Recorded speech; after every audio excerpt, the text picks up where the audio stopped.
How's everybody doing tonight? Kind of doing a chill going into Christmas. Hey, this is Roy Richardson, the Tech Troublemaker, and this is day 19. Can you believe December 19th?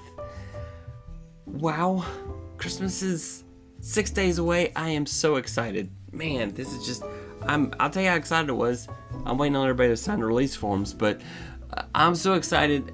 I was leading kids and singing Christmas carols today. I don't know what that was all about.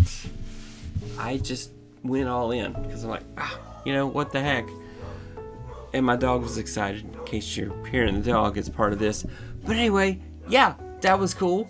So I did that today. We had a big family get together. As I jokingly call, it's you go to somebody's house and a used car lot shows up. And so that's my family is just that big. It's huge. It's humongous. My mom is one of 12 brothers and sisters. And so they have kids, their kids have kids, and in some cases their kids' kids have kids. And so it's a bunch of people. But hey, so tonight I want to do some Christmas trivia. So let's go, as I like to say, to the boards. Turn it down just a little bit. All right. So here's some Christmas facts, some cool, some strange, and some, huh? All right, historical facts.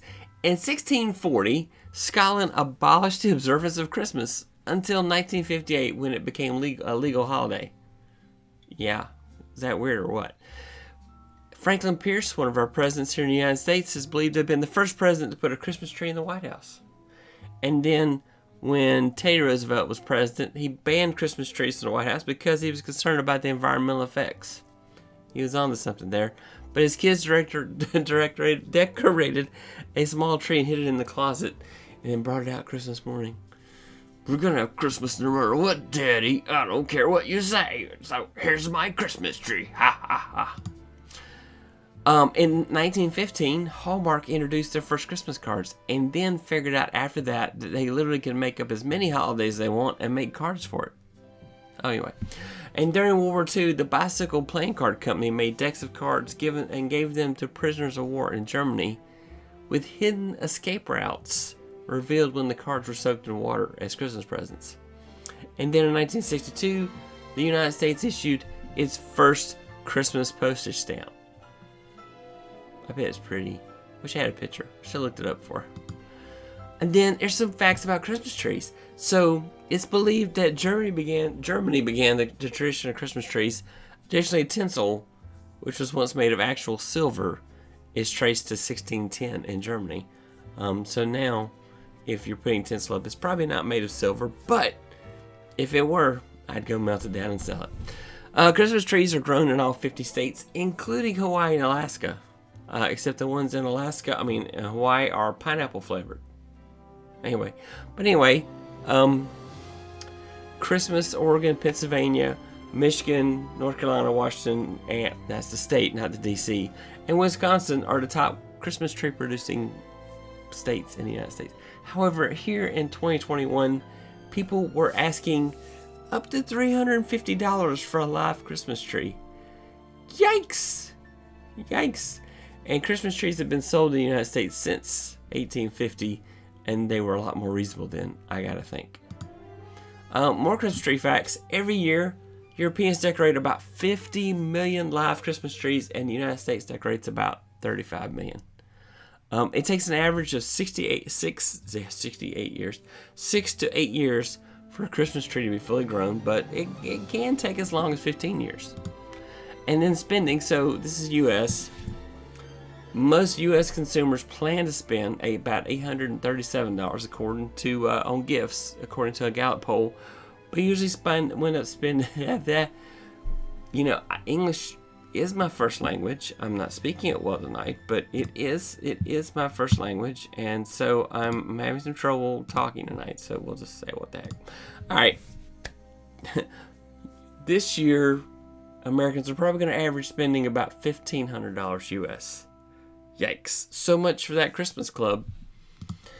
Here's some random facts right in there. Ukraine, spiders are considered symbols of good luck at Christmas. Don't tell my wife, she hates spiders. I will not be collecting spiders for our Christmas celebration because I love her. The 12 Days of Christmas. So if you bought all of the gifts for the 12 Days of Christmas, it would be about 364 gifts. They could have bought one more than 365, but then you have to do 366 for leap years. Those Lord's leaping, of course. So a leap year you have to buy. I guess you had to be there. According to Fortune magazine, in today's US dollars, it would cost $179,459.19. I wonder if that's tax included. Anyway. Next, Jingle Bells was originally composed by James Lord Pierpont in the 1850s. He was in a church in Savannah. And the song was originally a Thanksgiving song. And Jingle Bells was played on the Gemini 6A mission and became the first known song to be played in space. It actually became a Guinness Book of World Record for that. It's kind of cool. Of course, you don't know. They could have played songs before that, but this is the one they recorded. And then Christmas could have been celebrated in spring. Many believe that Jesus Christ was born in the spring. But Pope Julius I decided to celebrate Christmas on December 25th in order to kind of take over a pagan festival known as Saturnalia. Where I guess they celebrated Saturn? No. I didn't look into that one for you. Sorry. You didn't need to know. Santa Claus was believed to have been born in what is now known as Turkey. St. Nicholas gave all of his earthly possessions to help others. And then the Dutch version of his name, Sinterklaas, was a kind of an abbreviation of St. Nicholas, eventually became Santa Claus. And then in 1823, Clement Clark Moore wrote a poem called A Visit from St. Nicholas. It eventually became known as 'Twas the Night Before Christmas. And then in the 1860s, Thomas Nast popularized the look of Santa in his illustrations for Harper's Weekly. And then on December 21st of this year, on my Yule vlog, I will be reading 'Twas the Night Before Christmas live. Bring the kiddies. It will be a kid-friendly show. I promise. Bring the kids. I'm just going to read 'Twas the Night Before Christmas.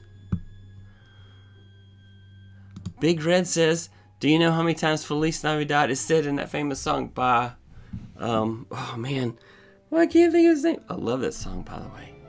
Anyway, he originally sang that on the Johnny Cash show, believe it or not. Big Red, tell us, how many times is Feliz Navidad sang in that famous song? There's a 17-second delay when you're live. You know, you'll see a comment, and you'll say, hey, I don't know. While I wait for his answer, I'll do the next slide. The next slide says, spoiler alert. So if you got kids watching, you may not want them to hear this. They're going to find out the truth about Rudolph. So Rudolph the Rednosed Reindeer was originally a Montgomery Ward department store promotion created by Robert L. May. During the first year of Montgomery Ward, and by the way, Montgomery Ward was a store, have you ever heard of Kmart? It was like an early day Kmart, and then I don't think they exist anymore. But anyway, the first year the story came out, they gave away 2.4 million copies of the story as promotion. And then in 1949, Johnny Marks created the song in 1949. It was originally introduced in November 1949 by Harry Brandon, but Gene Autry recorded the song in July of that same year, and it made the charts Christmas of 1949, hitting number one January 7th of 1950, so becoming the first number one song of the year 1950. So, and then Big Red's got our answer for us. It is 39 times, 18 in English and 21 in Spanish. That is really cool. Okay, Big Red, you gotta help me. I'm having a live brain cramp, and I cannot remember the gentleman that sings that song. He's awesome. Anyway, so if you know the answer, please let me know. And that's it. That's my trivia Twistmas for tonight. My Christmas trivia for tonight. And yeah, so let's go. Blah, blah. Oh, there's Rudolph. Rudolph's jumping in there, invading my space. Hey Rudolph, how you doing tonight? Oh, he disappeared. Well, that was apropos. Or appropriate. Jose Feliciano. Oh, man, don't you hate when your brain just says, I'm just not going to tell you things. Jose Feliciano sang Feliz Navidad. Feliz Navidad. Okay, sorry. I can't sing it because I'll get a copyright strike. Actually, no, I won't, because I'll sing it so bad the YouTube algorithms will not even recognize that I sang a song that may be somebody's. So it'll be okay. Alright, that's it for tonight. Thank you so much for coming by. That was my Christmas trivia tonight. Tomorrow night on the 20th. Wow, December 20th. Oh, by the way, I was going to do a slide that said, oh, and Die Hard is a Christmas movie. I'm just going to tell you. One of the episodes between now and Christmas will indeed prove out once and for all that Die Hard is a Christmas movie. You got to see that episode. It's going to be really good. It's in the works. Thanks again for watching. Have a great night. And you'll vlog. Happy Vlogmas. Merry Christmas. Bye. Let's see. Set up. Snowball fight. Night.